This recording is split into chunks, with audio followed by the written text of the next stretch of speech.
শুভ অক্ষয় তৃতীয়া শ্রী শ্রী জগন্নাথ দেবের 21 দিন ব্যাপী চন্দনযাত্রা মহোৎসবের সূচনা হল রবিবার।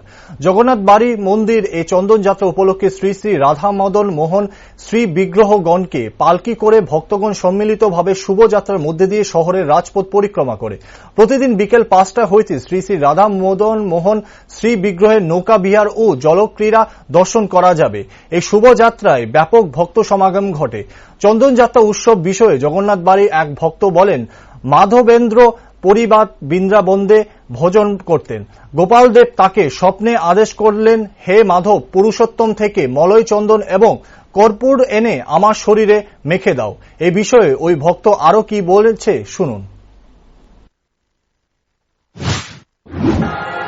চন্দনযাত্রা উৎসবটা হলো, এটা মাধবেন্দ্র পরিবারকে অবলম্বন করে গোপাল দেব সে চন্দন মেখেছিল। চন্দন মাধবেন্দ্র পরিবার বৃন্দাবনে তিনি ভজন করতেন।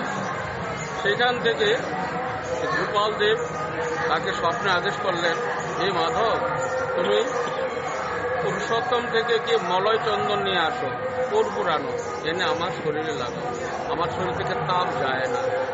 বহুদিন যাবৎ আমি পরে আছি, তুমি আমাকে এসে এই চন্দন দিলে আমার শরীরে তাপ হবে, তুমি ছাড়া অন্য হবে না, তুমি গিয়ে চন্দন আনতে হবে। তখন মাধবেন্দ্র পরিবার বৃদ্ধ অবস্থায় পুরীধাম থেকে তিনি পুরীধামের উদ্দেশ্যে রওনা দিলেন। যেতে যেতে তিনি সেই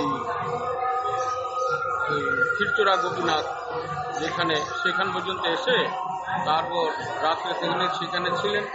সেখানে থাকার পর পরদিন তিনি আবার চলে গেলেন জগন্নাথপুরীতে। সেখানে গিয়ে চন্দন নিলেন, কর্পূর নিলেন, নিয়ে তিনি তখন আবার চলে আসলেন। চলে এসে তখন ওই যে গোপাল দেব সেখানে সে